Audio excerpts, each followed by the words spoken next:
మహిమ కలుగునగాక. ఆమేన్. అలాగే ఇక్కడ కూడిన మీ అందరికీ మన ప్రభువును రక్షకుడైన ప్రభు యేసుక్రీస్తు నామమున మీ అందరికీ వందనాలు. ప్రియులారా, దేవుని మహాకృపలో ఇదే నాన్న ప్రభు సన్నిధిలో గడపడానికి గొప్ప భాగ్యాన్ని దేవుడు ఇచ్చారు. ఆయా ప్రాంతాల నుండి, ఆయా గ్రామాల నుండి, ఆయా ప్రదేశాల నుండి వచ్చిన మీరందరూ కూడా ఆయా సమస్యలతో, బాధలతో, విరుకులతో, ఇబ్బందులతో నలిగిపోతూ దేవుని సన్నిధికి వెళితే దేవుడు నాకు గొప్ప సహాయాన్ని నాకు అనుగ్రహిస్తారనేటువంటి ఉద్దేశంతో ఈ సమస్త జనులు యేసుక్రీస్తు ప్రార్థనా మందిరానికి వస్తున్నాను. బాధలు, కష్టాలు, సమస్యలు, విరుకులు, ఇబ్బందులు అనేవి భూమి మీద బ్రతుకుతున్నటువంటి ప్రతి మానవునికి వస్తాయి. అవి వచ్చి ఉండవు, కానీ వచ్చి వెళ్ళిపోతూ ఉంటాయి. వస్తాయి, వెళ్ళిపోతూ ఉంటాయి. అన్ని రోజులు ఒక రకంగా ఉండవు. కాబట్టి మనం ఏం చేయాలంటే, ఈ బాధలు, విరుకులు, ఇబ్బందులు వచ్చినప్పుడు, సమస్యలు వచ్చినప్పుడు ఆ సమస్యలను బట్టి మనము ఆందోళన పడి ఈ సమస్యల్లో నేను జయం పొందుకోలేనటువంటి ఆలోచన మనకు ఉండకూడదు. ప్రియులారా, బైబిల్ గ్రంథంలో దేవుడు ఒక మాట మాట్లాడుతూ, చూడండి, పరిశుద్ధ లేఖనంలో నుండి ఒక మాట చదువుతాము. కొరింథీయులకు రాసినటువంటి మొదటి పత్రిక 10వ అధ్యాయము 13వ వచనాన్ని మనం ఆలోచన చేస్తే, అందరూ కూడా బైబిల్ గ్రంథం తెరిచి కొరింథీయులకు రాసినటువంటి మొదటి పత్రిక 10వ అధ్యాయము 13వ వచనాన్ని మనం చదివితే, సాధారణముగా మనుషులకు కలుగు శోధన తప్ప మరి ఏదియు మీకు సంభవింపలేదు.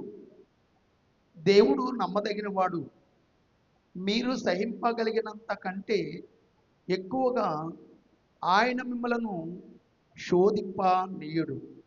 అంతేకాదు, సహింపగలుగుటకు ఆయన శోధనతో కూడా తప్పించుకునే మార్గమును కలగచ్చు. ఇక్కడ లేఖనంలో మాట్లాడుతూ, ఇదిగో సాధారణంగా మనుషులకు కలుగు శోధన తప్ప మరి ఏది మనుషులకు రాదు అనేటువంటి మాట చెప్తున్నారు. ప్రతి ఒక్కరు కూడా గమనించాలి. శోధన, సమస్య అనేది సాధారణంగా మనుషులకు వచ్చేటటువంటి శోధన తప్ప, వినాలి బాగా, సాధారణంగా మనుషులకు వచ్చేటటువంటి శోధన తప్ప, మనుషులు తట్టుకునేటటువంటి శోధన తప్ప, తట్టుకోలేనటువంటి శోధన మనుషులకు రాదు అంటున్నాడు. ఇక్కడ అదే మాట్లాడుతూ, సాధారణంగా మనుషులకు కలుగు శోధన తప్ప మరి ఏది మీకు సంభవింపలేదు. దేవుడు నమ్మదగిన వాడు, మీరు సహింపగలిగినంత కంటే ఎక్కువగా శోధింపబడనీయడు అనేటువంటి మాట చెప్తున్నాడు. శోధన వచ్చినప్పుడు ప్రియులారా, నేను చనిపోవాలి అనేటువంటి పరిస్థితి అంత వచ్చే శోధన మీకు రాదు. నేను చనిపోవాలి, నేను చచ్చిపోతేనే ఈ శోధన పోతుంది, లేదా ఈ సమస్య పోతుంది అనేటువంటి ఆలోచన వచ్చే విధంగా మీకు రాదు. మీరు తట్టుకోగలిగినంత శోధనే మీకు వస్తుంది అనేటువంటి విషయాన్ని దేవుడు మనతో మాట్లాడుతున్నాడు. పిల్లలు, అంతేకాదు, శోధనలో, సమస్యలో తప్పించుకునే మార్గం కూడా కలగజేశాడు. తప్పించుకునే మార్గం లేదు అనుకోవడానికి లేదంట, తప్పించుకునే మార్గమును కూడా కలగజేశాడు. కాబట్టి మనం ఏం చేయాలంటే, ఒకటి, సాధారణంగా మనుషులకు కలుగు శోధనలు వస్తాయి, పోతూ ఉంటాయి, దాని గురించి మనం ఆలోచన చేయకూడదు అని అనుకోవాలి. రెండు, శోధన వచ్చింది, తప్పించుకునే మార్గం ఎలా ఉంది అనే దాన్ని, తప్పించుకునే మార్గాన్ని వెతకాలి తప్ప మనం చనిపోతే ఈ సమస్య తీరిపోతుంది అనేటువంటి ఆలోచనలోకి వెళ్ళకూడదు. తప్పించుకునే మార్గాన్ని వెతకాలి. ఎలా తప్పించుకోగలుగుతాం, ఈ శోధన నుండి దేని ద్వారా నేను తప్పించుకోగలుగుతాను, లేదా ఈ సమస్య నుండి దేని ద్వారా నేను తప్పించుకోగలుగుతాను అని తప్పించుకునే మార్గాన్ని వెతకాలి తప్ప, ఈ సమస్య నేను చచ్చిపోతే ఈ సమస్య తీరిపోతుంది అనేటువంటి ఆలోచనలోనికి వెళ్ళకూడదు. ఈరోజు మనం తెలుసుకోబోతున్న విషయం ఏంటంటే, ప్రియులారా, సమస్య సావుతో పరిష్కారం అవుతుందా అనేటువంటి విషయాన్ని, అంటే సమస్య సావుతో పరిష్కారం అయిపోతుందా అనేటువంటి విషయాన్ని మనం ఆలోచన చేయబోతున్నాం. సమస్య వచ్చిందంటే, చనిపోతే దానివల్ల పరిష్కారం అవుతుందని అంటే పరిష్కారం అవ్వదు. చాలామంది సమస్య వచ్చినప్పుడు నేను చనిపోతే దానివల్ల పరిష్కారం అవుతుందేమో అని ఆలోచన కలిగిన వారు ఉన్నారు. కానీ సావు సమస్యలకు పరిష్కారం కాదు అమ్మా.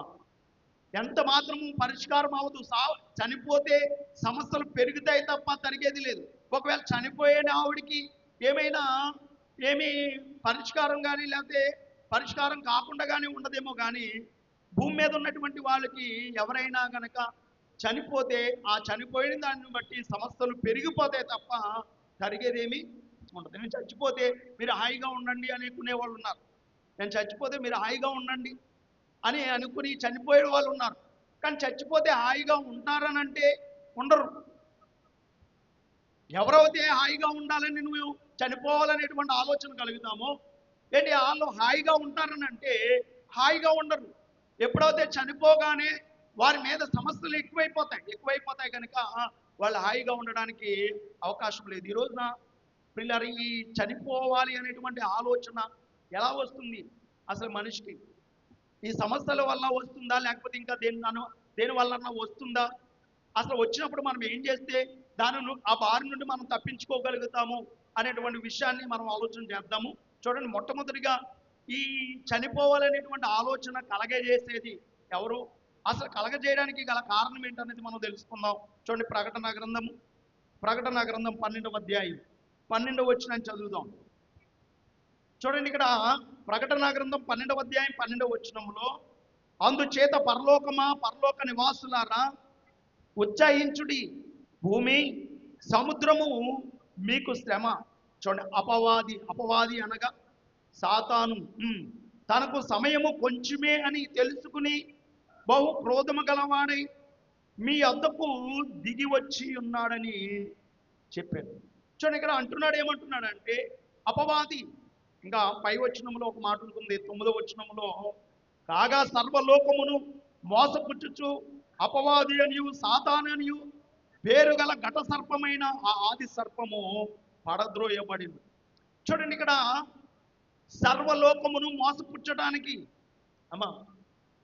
మోసం చేయడానికి అపవాది అనేటువంటి సాతాను, అపవాది అనేటువంటిది పరలోకములో నుండి పడద్రోయబడింది. అది సమయము కొంచెమే అని తెలుసుకునే వాడై, అపవాదికి తెలుసు అంటే ఏమని? సమయము కొంచెముగా ఉంది, కొంచెం సమయము సద్వినియోగం చేసుకోవాలనే ఆలోచన దానికి ఉంది. మరి మనకు సమయం కొంచెమా ఎక్కువగా ఉందా? మనకు కొంచెమా ఎక్కువగా ఉందా? మన 70 సంవత్సరాలు అధిక బలం ఉంటే 70 సంవత్సరాలు గిరగిర తిరిగి ఊరిని వచ్చారు. మన కళ్ళ ముందు పుట్టిన పిల్లలు ముసలోళ్ళు అయిపోతున్నారు అండి. వాళ్ళు పెద్దలు అయిపోతుంది. మన కళ్ళ మీద పుట్టిన వాళ్ళు వాళ్ళు పెళ్లి చేసుకున్న పిల్లలకి అనేసి వాళ్ళు మన కళ్ళ ముందు పుట్టిన వాళ్ళే కానీ మనకంటే పెద్దోళ్ళుగా కనబడుతున్నారు. ఊరినే ఎక్కువమంది తిరిగి వచ్చేస్తున్నాయి అండి. అలాంటిది ఇప్పుడు ఇక్కడ ఆలోచన చేస్తే చాలా మంది అనుకునేది ఏంటంటే సంవత్సరాలు ఏంటి కొంచెం అనుకోవట్లా, చాలా ఉన్నాయిలే. ఆ సంవత్సరాల్లో మనం చూసుకోవచ్చు ఏంటి సంవత్సరాలు, అనేకమైన సంవత్సరములకు, అతను అంటాడు కదా ధనవంతుడు, అనేకమైన సంవత్సరములకు నేను ఆస్తిని సమకూర్చి ఉంచాను, తినుము త్రాగుము సుఖించుము అనేటువంటి మాట ధనవంతుడు చెప్తుంటాడు. అనేక సంవత్సరాలు మనకు లేవు. మనకున్న వల్ల 70 సంవత్సరాలు అధిక బలం ఉంటే 80 సంవత్సరాలు అప్పుడే సంవత్సరాలు గడిచుకొని మన నెత్తి మీదకి వచ్చేసినాయి. ఎవరి నెత్తి మీద ఉన్న సంవత్సరాలు వారు తెలుసుకుంటే నాకు ఎన్నే ఉన్నాయి కదా అనేది మనకు తెలుస్తుంది. మన ఆయుష్కాలం బెత్తిడంత చేశాడంట. ఎంతలో కనబడి ఎంతలో మాయమైపోయే ఆవిరి లాంటి ఆయుష్కాలం మంది ఇప్పుడు ఇలా. కాబట్టి ఇక్కడ అపవాది ఏమంటున్నారంటే, అపవాది ఆలోచన ఎలాగుందనంటే, అపవాది తనకు సమయం కొంచెమే ఉందని తెలుసుకునే వాడై, బహు క్రోధము గలవాడై, ఎవరిని మింగుదునా అని నీ వద్దకు దిగి వచ్చాడు. ఎవరిని మింగుదామా అని. అంటే అపవాది ఆలోచన ఏంటంటే ఏదో ఒక రకంగా మనిషిని చంపేసి అతన్ని నరకానికి తీసుకుపోవాలి. తాను దేవుడిచ్చినటువంటి ఆయుష్కాలం అంతా కూడా బతికి వాడు చక్కగా దేవుల్లో బ్రతికితే వాడు పరలోకానికి వెళ్తాడు. చక్కగా ఆయుష్కాలం అంతా కూడా వాడు బ్రతకూడదు.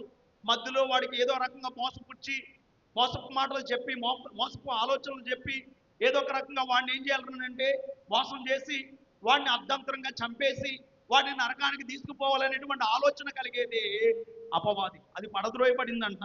పడద్రోయబడిన తర్వాత ఈ అపవాది పిల్లరా మనుషులను ఏం చేస్తుందంటే మోసపుచ్చుతుంది. పిల్లలు, ఈ అపవాది మనుషుల దగ్గరికి వచ్చి ఎటువంటి ఆలోచన కలగజేస్తుందన్నది మనం చూడగలిగితే చూడండి, పరిశుద్ధ లేఖనంలో ఉండి యోహాను సువార్త యోహాను సువార్త 13వ అధ్యాయం మొదటి 2 వచనాలు చూడండి. యోహాను సువార్త 13వ అధ్యాయం మొదటి 2 వచనాలు. తాను ఈ లోకములో నుండి తండ్రి యొద్దకు వెళ్ళవలసిన గడియ వచ్చినని యేసు పస్కా పండుగకు ముందే ఎరిగిన వాడై లోకములో ఉన్న తన వారిని ప్రేమించి చూడండి, వారిని అంతం వరకు ప్రేమించను. అంతం వరకు ప్రేమించను. అంతం వరకు అని అంటే కింద పుట్టినేములో రాశాడు సంపూర్ణంగా, అంటే సంపూర్ణంగా ప్రేమించాడంట. ఏంటి సంపూర్ణంగా ప్రేమించాడు? ఒకరిని ఒకరు భేదంగా ప్రేమించలేదు. 12 మంది ఉన్నారు, ఆ 12 మందిని సంపూర్ణంగా ప్రేమించాడు. ఒక కొడుకుని ఎంత తన సొంత కొడుకుని ఎలాగైతే ప్రేమిస్తారో అలాగ 12 మందిని కూడా ప్రేమించాడు. ప్రేమిస్తే ఏం జరిగింది? వారు భోజనం చేయించుండగా ఆయనను అప్పగింపవలనని సీమోను కుమారుడైకు ఇస్కరియోతు యూదా హృదయములో అపవాది ఇంతకు ముందు ఆలోచన పుట్టించెను గనుక తండ్రి తన చేతికి సమస్తమును అప్పగించిననియో తాను దేవుని యొద్ద నుండి బయలుదేరి వచ్చిననియు దేవుని యొద్దకు వెళ్ళవలసి ఉన్నదనియు యేసు ఎరిగి. చూడండి, ఇక్కడ ఇతడు ఎలాంటి వాడయ్యాడంటే ఇస్కరియోతు యూదా తన హృదయములోనంట. అక్కడ అంటున్నాడు యూదా హృదయములో అపవాది ఇంతకు ముందే ఆలోచన పుట్టించెను. అంటే ఏ ఆలోచన పుట్టించింది? ఇది బ్రతికే ఆలోచనలా, చచ్చే ఆలోచనలు అంటే చచ్చే ఆలోచనలు, చంపే ఆలోచనలు పుట్టించింది. యూదా ప్రియులారు ఎలా ఉన్నాడని అంటే సమస్తమును విడిచిపెట్టుకుని యేసుక్రీస్తు వారిని వెంబడించడానికి వెంబడిస్తూ ఉన్నాడు. వెంబడిస్తున్నటువంటి సమయంలో యూదా ధనాపేక్ష కలిగిన వాడని యేసుక్రీస్తు వారికి ముందే ఎరిగి అతన్ని క్యాషియర్గా అతన్ని ఉంచాడు. డబ్బు సంచి అతనికే ఇచ్చాడు, అప్పగించాడు. డబ్బు సంచి అతనికి అప్పగిస్తే అతడు డబ్బు మెయింటెనెన్స్ చేస్తున్నాడు. ఎందుకంటే ఎక్కువ ఆశ కలిగిన వాళ్ళని దాని మీదే ఉంచాలి. తిండి బాగా ఆశ కలిగారు అనుకోండి, ఆ తిండి దగ్గరే పెట్టాలండి. బాగా పెత్తనాలు చేసి ఆశ ఉందనుకోండి, అందరి మీద పెత్తందారిగా పెట్టాలండి. ఇలాగా దేన్ని ముళ్ళు గుచ్చుకుందనుకోండి, ముళ్ళుతోనే. అలాగా యేసుక్రీస్తు వారు ఏం చేశారనంటే ఇతడు డబ్బు అంటే ఆశ కలిగిన వాడు కనుక డబ్బు మీద అధికారం ఇతనికి ఇద్దామని ఆయనకి వచ్చే కానుకల మీద అధికారము, కానుకలు వచ్చేటటువంటి కానుకలు సంచి అన్నీ కూడా ఇస్కరియోతు యూదాకే ఇచ్చేవారు. ఇస్కరియోతు యూదాకి ఇస్తే అతని దగ్గరే ఉండేది, అతని దగ్గరే ఖర్చు పెట్టేవాడు. అతని దగ్గర డబ్బు ఎక్కువగా చూసిన వాడు, చూడండి, డబ్బు చూసిన వాడంట ఆ డబ్బు మీద అతనికంట సంతృప్తి ఉండదంట. విస్తారంగా డబ్బు చూసిన వాడికి ఒక మాట ఉంటుంది ప్రసంగి గ్రంథంలో. ఒక మాట చదవండి మీకు అర్థం అవ్వాలంటే. ప్రసంగి గ్రంథంలో ఒక మాట కనబడుతుంది. ఇంకా ప్రసంగి గ్రంథము చూడండి, ప్రసంగి గ్రంథంలో 10వ వచనం. ద్రవ్యమును అపేక్షించువాడు ద్రవ్యము చేత తృప్తి నొందడు, ధనాసమృద్ధిని అపేక్షించువాడు దాని చేత తృప్తి, అంటే తృప్తి ఉండదంట. డబ్బు ఎక్కువ ఎవరికి ఉంటుందో వాళ్ళకంట తృప్తి ఉండదంట. నాకు 10 కోట్లు ఉంది కదా దాంతో తృప్తి పొందామంటే ఉండదంట. ఒక 100 కోట్లు ఉన్నది కదా దాంతో తృప్తి పొందుదామంటే ఉండదంట. అలాగా ఎవరైతే డబ్బు ఎక్కువగా ఉంటుందో చూడండి, డబ్బు ఎక్కువగా ఉన్నటువంటి వాళ్ళు వాళ్ళు ఇంకా దాని చేత తృప్తి నొందక ఇంకా సంపాదించాలి, ఇంకా సంపాదించాలి, ఇంకా సంపాదించాలి, ఇంకా సంపాదించాలి. కొంతమందికి డబ్బు ఉంటుంది, వడ్డీకి ఇస్తూ ఉంటారు. 2 రూపాయలు ఇంట్రెస్ట్ ఓకే ఇస్తారు. మళ్ళీ అప్పుడే ఆశ కలుగుతుంది, 2 రూపాయలు ఎంత వస్తుంది కదా, 5 రూపాయలు ఎంత వస్తుంది అని మళ్ళీ ఆలోచన చేసి 2 రూపాయలు మానేసి 3 రూపాయలకి, 4 రూపాయలకి, 5 రూపాయలకి ఆడి అవసరాన్ని బట్టి నేను 5 రూపాయలు అవుతే ఇస్తాను లేకపోతే ఇవ్వను అని. ఆడి అవసరం కదా, ఆడి ఎంత అవుతే ఎంత డబ్బు కావాలి, వడ్డీ తర్వాత సంగతి. కొంతమందికి ఎలాగంటే డబ్బులు ఇస్తే చాలు, వడ్డీ ఎంతైనా పర్లేదు. అలాంటి వాళ్ళు ఉంటారు కొంతమంది. తర్వాత మునిగిపోయి వాళ్ళ ప్రాణం మీదకి వచ్చినా పర్లేదు, డబ్బులు ఇచ్చేవాడు ఉంటే చాలు, ఎంత వడ్డీ అయినా తీసుకుంటారు. అలాంటి వాళ్ళు ఉన్నారు. కొంతమంది వచ్చేవాళ్ళు అంటే చాలు, ఎంత వడ్డీ అయినా పెంచేద్దామని ఆలోచన కలిగిన వాళ్ళు కొంతమంది ఉంటారు. అవసరం కాబట్టి ఒకవేళ ఊరికినే ఇస్తే అప్పు తిరిగి ఇచ్చేవాళ్ళు ఎవరు లేరు ఈ రోజుల్లో. ఊరికినే ఇద్దామో వడ్డీ లేకుండా అంటే అప్పు తీసుకున్న వాళ్ళు మళ్ళీ తిరిగి ఇచ్చేవాళ్ళు అప్పుడు కూడా ఉండరు. మామూలుగా అయితే వీళ్ళ వారి అవసరం తీరాలి కాబట్టి అండ్ వడ్డీ తీసుకుని ఇస్తున్నారు. కానీ ఇతడు ఏం చేశాడనంటే ఇతని జీవితంలో ప్రియులారా ఆ డబ్బు మీద చూసిన వాడు ఆ డబ్బు తృప్తి నొందక ఇదిగో డబ్బు ఇంకా ఎలా సంపాదించాలనేటువంటి ఆలోచన అపవాది కలిగించింది. డబ్బును ఈ డబ్బు నీ చేతుల్లో ఉంది, ఇంకా నువ్వు డబ్బు సంపాదించాలని అంటే ఇప్పుడు యేసుక్రీస్తు వారితో ఉంటే ఈ డబ్బే, కానీ యేసుక్రీస్తు వారినే కనుక నువ్వు అమ్మేస్తే కనుక ఇంకా విస్తారమైన డబ్బు నీకు వస్తుందని అపవాది అంతకు ముందు అతని హృదయంలో ఆలోచన పుట్టించిందంట. ఈ ఆలోచన ఏదో బాగుంది అనుకున్నదండి. ఈ ఆలోచన బాగున్నప్పుడు ఈ ఆలోచన ప్రకారంగా వెళితే ఏం జరుగుతుంది అన్నది మనం చూడగలిగితే ఒక మాట చూడండి పరిశుద్ధ లేఖనములో నుండి ఈ ఆలోచన ప్రకారంగా వెళితే ఏం జరుగుతుంది చూడండి. యాకోబు గారు రాసినటువంటి పత్రిక 1వ అధ్యాయం 15వ వచనం చదవండి. దురాశ గర్భమును ధరించి పాపమును కనగా పాపం పరిపక్వమై మరణమును కనగా. అంటే చూడండి ఇక్కడ దురాశ అంతకు ముందు ఉంది, డబ్బు లేదా అంటే డబ్బు ఉంది ఏమా, డబ్బు లేదా అంటే డబ్బు ఉంది, డబ్బు ఉంది అయినా సరే దురాశ ఇంకా సంపాదించాలి, ఇంకా ఇంకా ఇంకా ఇంకా డబ్బు ఉన్నప్పుడు దాంతో తృప్తి పొందితే అది ప్రాణం హాయిగా ఉంటుంది. అలా కాకుండా దురాశ. ఇప్పుడు చూడండి ఇస్కరియోతు యూదా దగ్గర డబ్బు ఉంది, డబ్బు సంచి ఆయన దగ్గరే ఉంది, ఆయన దురాశ కలిగాడు, ఇంకా సంపాదించాలి ఇంకా సంపాదించాలి ఇంకా సంపాదించాలి. ఆ ఆలోచన పుట్టించింది ఎవరంటే ఆయన కాదు, అపవాది అంతకు ముందే అతనిలోనికి ఆలోచన పుట్టించి డబ్బు సంపాదించాలనేటువంటి ఆలోచన కలిగించింది.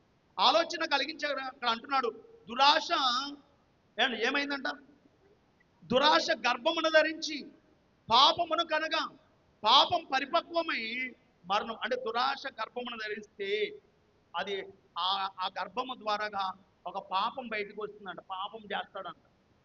ఆ గర్భం ద్వారా పాపం వస్తుంది బయటికి, పాపం రాగానే పాపం వల్ల వచ్చి జీతం ఏమవుతుందంటే మరణం. చూడండి అపవాది ఒక మనిషిని ఎంత తేలిగ్గా చంపేయాలనేటువంటి ఆలోచన,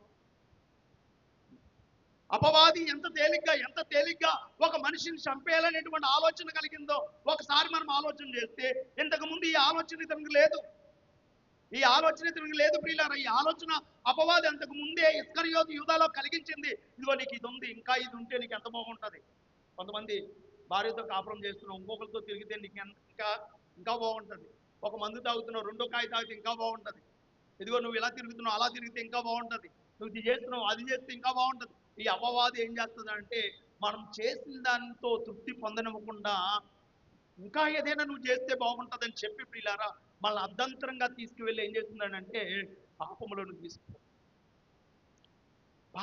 తీసుకుపోతుంది. ఇక్కడ ఇస్కరియోతు యూదాని అలాగే చక్కగా అపోస్తులుగా పిలువబడ్డాడు, చక్కగా ప్రియులారా శిష్యుల్లో శిష్యుడిగా ఉన్నాడు, 12 మందిలో ఒకడుగా కనబడుతున్నాడు. అలాంటి వ్యక్తిని ప్రియులారా అందరిలో నుండి ఏం చేసిందంటే వేరు చేసేసింది, తీసుకొచ్చి ప్రేరేపించి ప్రియులారా ఏ రకంగా డబ్బు సంపాదించాలని ఆలోచన కలిగి యేసుక్రీస్తు వారిని అమ్మేస్తే 30 వెండి నాణాలు ఇస్తారని ప్రియులారా అండ్ తెలుసుకుని అతడు ఏం చేశాడని అంటే అధికారుల దగ్గరికి వెళ్ళాడు. చూడండి మత్తయి సువార్త 27వ అధ్యాయం 3-4 వచనాలు, 26వ అధ్యాయం 14 వచనం, 26వ అధ్యాయం 14 వచనం. అప్పుడు 12 మందిలో ఒకడుగు ఇస్కరియోతు యూదా, ఒకరు చదవండి. ప్రధాన యాజకుని యొద్దకు వెళ్ళి నేను ఆయనను మీకు అప్పగించిన ఎడల నాకు ఏమి ఇత్తురని వారిని అడిగాను. అందుకు వారు 30 వెండి నాణెములు తూచి వారికి ఇచ్చి 30 వెండి నాణెములు. చూడండి ఇప్పుడు ఈ యేసుక్రీస్తు వారిని అమ్మేయాలనేటువంటి ఆలోచన ఎవరికి వచ్చిందని అంటే ఈయనకి రాలా, అపవాది ఆయనలో కలిగించిన దానిని బట్టి 30 వెండి నాణాలకి యేసుక్రీస్తు వారిని అమ్మేయడం జరిగింది. వాళ్ళు ఏం చేశారంటే 30 వెండి నాణాలు తూచి ఆయనకి ఇచ్చారు. ఇప్పుడు సహోదరిని ఆయన చంపడానికి, సహోదరిని ద్వేషించిన ఎడల ఆ దేశించేవాడు నరహంతకుడు అని రాశాడు. సహోదరిని ద్వేషిస్తే నరహంతకుడు, ఆయన చంపాలనుకుంటే నరహంతకుడు అని రాశాడు. ప్రియుల రాసిన దాన్ని బట్టి ఇతడు ఏం చేశాడనంటే ఆ 30 వెండి నాణాలు తీసుకుని ఇంటికి వచ్చాడు.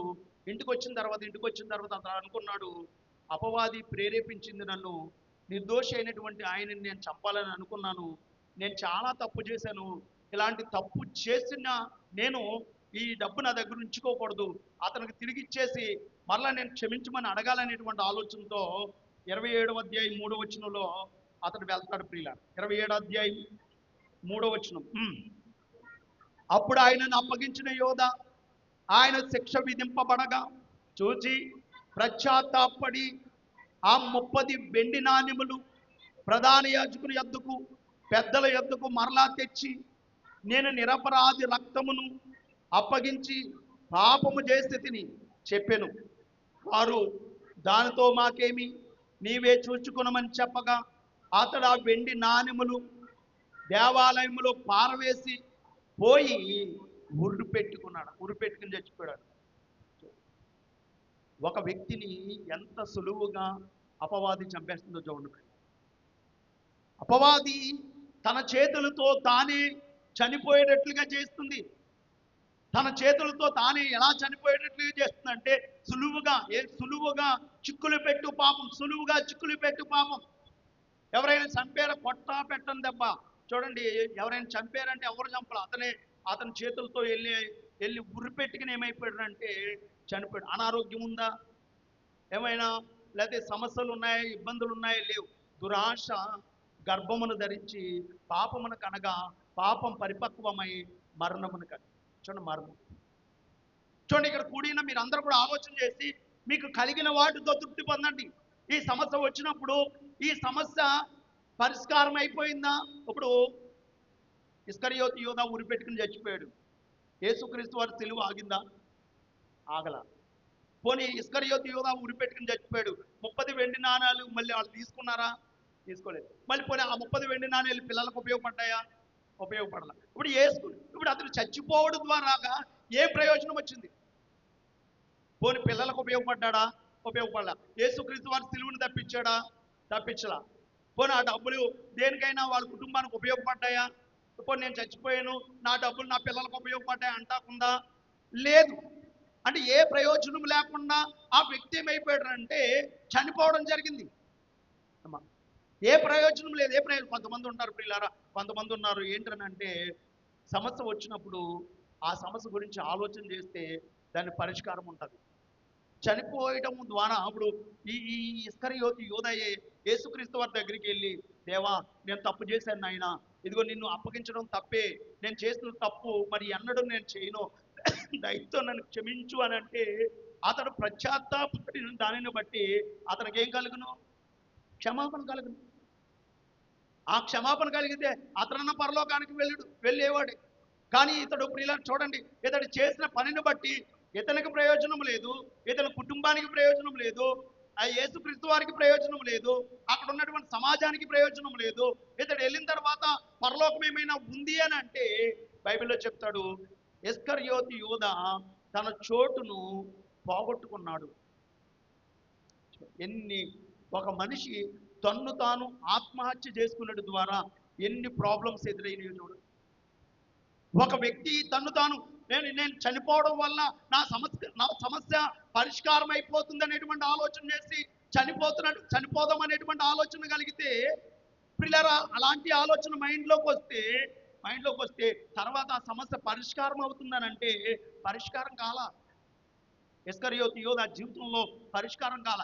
ఈయన జీవితంలోనే కాదు, ఎవరి జీవితంలోనూ వారికి ఒకవేళ సమస్య వస్తే ఆ సమస్య పరిష్కారం కాదు. చావుతో సమస్య పరిష్కారం కాదు ప్రియులారా. చావకుండా ఉంటే ఎంతటి సమస్య అయినా పరిష్కారం చేయడానికి అవకాశం కలుగుతుంది. ఎంతటి సమస్య అయినా చావకుండా బ్రతికుంటే, చనిపోకుండా మనం బ్రతికుంటే ఎంతటి సమస్య మన మీదకి వచ్చినా, ఎన్ని కోట్ల రూపాయలు మన మీదకి అప్పు వచ్చినా, మనం బ్రతికుంటే ఏ సమస్యనైనా కానీ మనం తీర్చగలం. ఏ సమస్యనైనా తీర్చుకోవడానికి ఒక మార్గం ఉంది అని దేవుడు మన బైబిల్ గ్రంథంలో మనకు తెలియజేశాడు. శోధన సహించువాడు ధన్యుడు, శోధనలో నిలిచిన వాడికి నేను ఏం చేస్తానంటే జీవ కిరీటం ఇస్తానని చెప్పాడు. కానీ మనం ఏం చేస్తున్నామంటే చాలామంది తొందరపాటు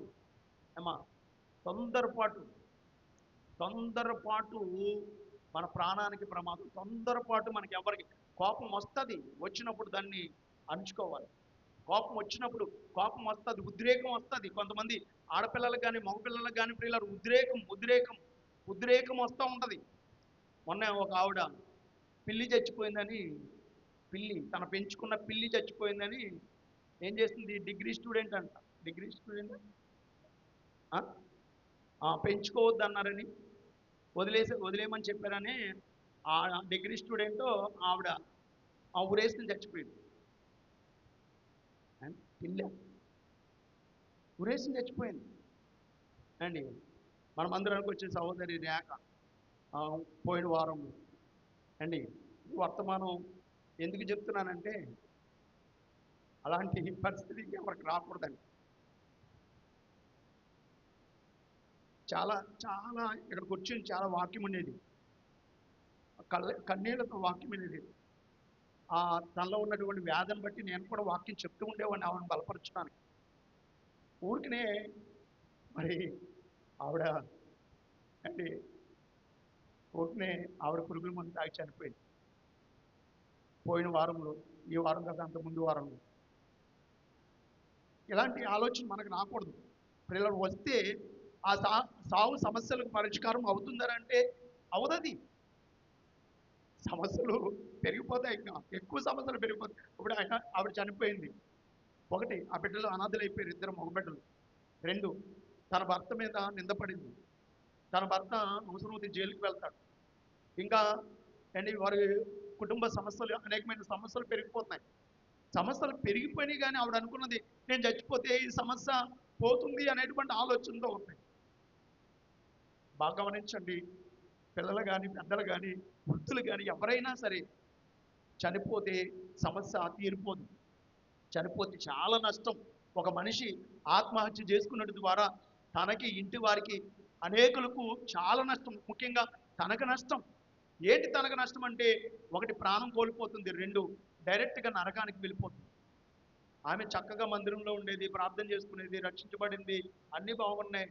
తన ప్రాణం తీసుకుంది. ఆ ప్రాణం తీసుకున్నటువంటి ఆవిడ ఎక్కడికి వెళ్తుంది? మనం పరలోకానికి వెళుతుందని మనం చెప్పగలమంటే బైబిల్ ప్రకారంగా పరలోకానికి వెళ్ళదు అని చెప్పాలి, తప్పదు. ఇక్కడ బైబిల్ ప్రకారంగా పరలోకానికి వెళ్ళదు అని చెప్పాలి. అంత అంత మంచి సహోదరి ఆ బతుకుండగా మమ్మల్ని ఇంటికి రండి అంటూ ఉండేది. పద్దాకి ఇంటికి రండి అంటూ ఉండేది. వచ్చినప్పుడల్లా ఇంటికి రండి అంటూ ఉండేది.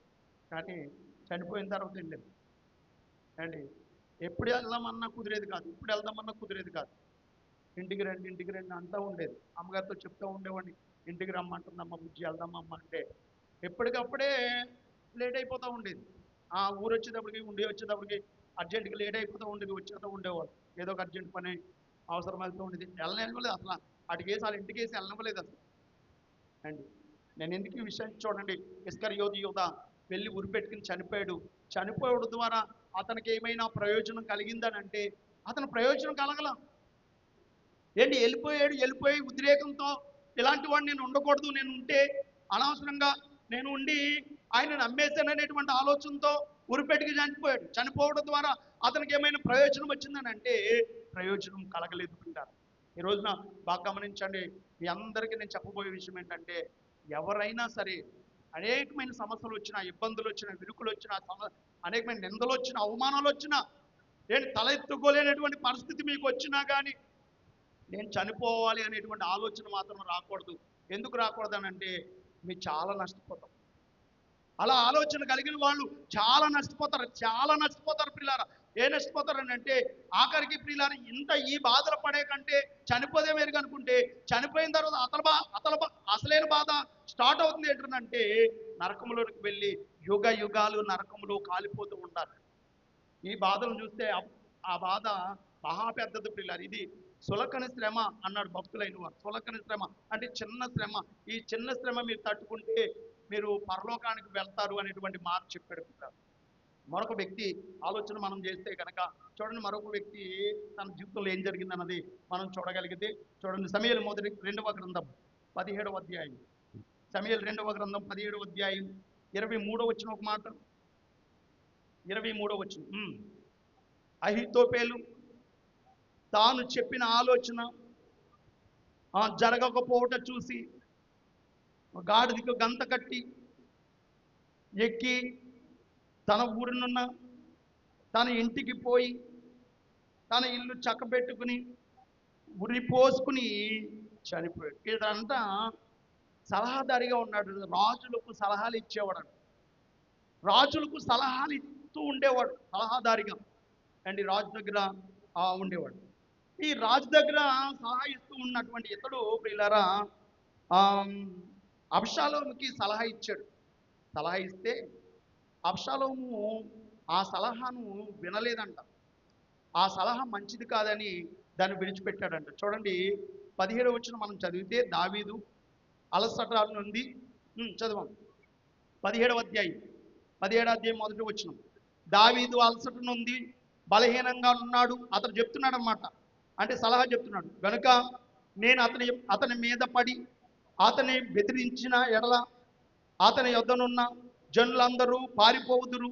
రాజును మాత్రము హతము చేసి జనులందరినీ నీ తట్టు త్రిప్పేదను. నీవు వెదుకు మనిషిని నేను పట్టుకొనగా జనులందరూ వచ్చి నీతో సమాధాన పడుదురు. గనుక నీ చిత్తమైతే నేను 12,000 మందిని ఏర్పరచుకుని పోయి ఈ రాత్రే దావీదును తరిమి పట్టుకుందునని అహీతోపెలు అబషాలోముతో చెప్పగా, ఈ బోధ అబషాలోముకును ఇశ్రాయేలు వారికి పెద్దలకు అందరికీ యుక్తముగా కనబడిను. చూడండి, ఇంకా కనబడిన తర్వాత మళ్ళీ ఆలోచన చెప్పి వీళ్ళు ఏం చేశారంటే, మళ్ళీ ఆలోచన చెప్పినప్పుడు ఈ ఆలోచన అతనికి యుక్తంగా కనబడినప్పుడు చూడండి, ఇక్కడ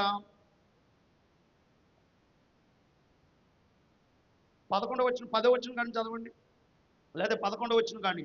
కాబట్టి నా ఆలోచన ఏమనగా, దానును బట్టి బేర్షాబా వరకు లెక్కకు సముద్రపు ఇసుక రేణువులంత విస్తారంగా ఇశ్రాయేలులందరినీ నలుదిశల నుండి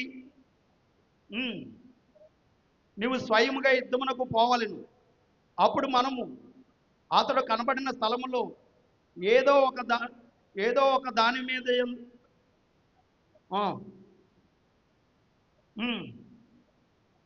వచ్చిన ఎడల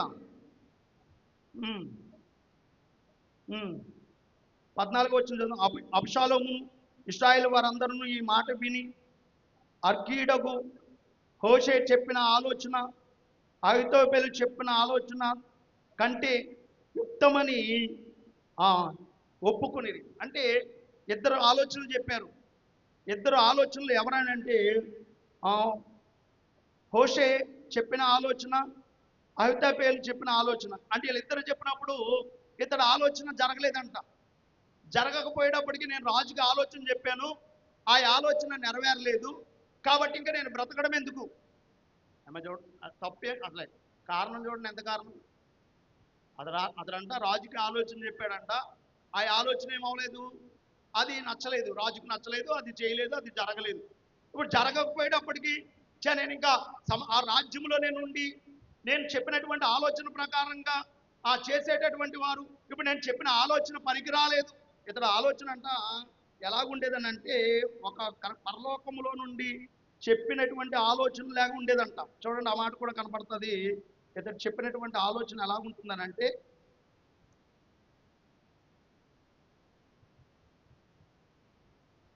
ఇక్కడే 16వ అధ్యాయములో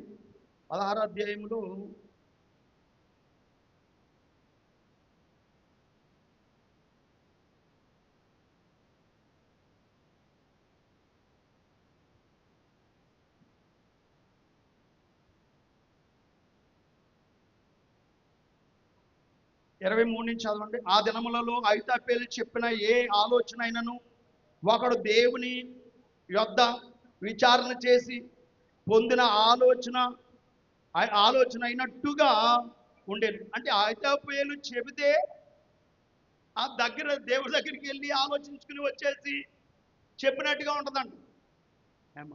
అలాంటి నేను చెప్పినటువంటి ఆలోచన ఇతడు ఏం చేశాడంటే, అబ్షాలోము ఏం చేశాడనంటే, ఆ ఆలోచన ప్రకారంగా చేయలేదు, ఆ ఆలోచన ప్రకారంగా జరగలేదు. కాబట్టి నేను ఇంకా రాజ్యంలో బ్రతకడం ఎందుకు? కొంతమంది నేను చెప్పిన మాట వినలేదు, నేను ఎందుకు బ్రతకడం, నేను చచ్చిపోతాం మెరుగు అని చచ్చిపోయే వాళ్ళు ఉన్నారు. అంటే నువ్వు చెప్పిన మాట వినకపోతే చచ్చిపోతావా? చూడండి, ఇతడు చెప్పిన ఆలోచన ప్రకారంగా అక్కడ జరగలేదంట. జరగకపోయేటప్పటికి చనిపోదాం అనేటువంటి ఆలోచన కలిగి అతడు ఇంటికి వెళ్ళి ఏంటి గాడిదికి గంట కట్టి ఇంటికి వెళ్ళి తన ఇల్లు చక్కబెట్టుకుని అతడు గురి పెట్టుకుని ఏం చేశాడనంటే చనిపోయాడంట. అమ్మా చూడండి, సమస్య ఎంత చిన్న సమస్య. ఇప్పుడు జరగలేదనుకోండి, గురిపెట్టుకి చనిపోతామా? బైబిల్లో ఒక మాట ఉంటుంది అండి, ప్రవచనం నిరర్ధకం అవుతుందంట, కానీ దేవుని మాట మాత్రం నిరర్ధకము కానే. ప్రవచనం ఎందుకు నిరర్ధకం? ఒక ప్రవక్త ప్రవచించినటువంటి ప్రవచనం నిరర్ధకం అవుతుంది. ఒక ప్రవచనం నిరర్ధకం అవుతుంది, కానీ దేవుని మాట మాత్రం నిరర్ధకం కాదు. దేవుని వాక్యం మాత్రం నిరర్ధకం కాదు. కంపల్సరీ అది ఎప్పుడైనా ఎప్పుడొకప్పుడు జరుగుతుంది. బైబిల్ గ్రంథంలో రాశాడు అని అంటే. కానీ ప్రవచనం ఎందుకు నిరర్ధకం అవుతుందని అంటే, అవతల వ్యక్తిని బట్టి ఆ ప్రవచనం ఏమవుతుందంటే నిరర్ధకం అవుతుంది. గతించిన కాలంలో మనము దేవుని యొద్ద నుండి వచ్చినటువంటి ప్రవచనం నిరర్ధకం అవుతుందా అనేటువంటి విషయాన్ని మనం తెలుసుకున్నాం.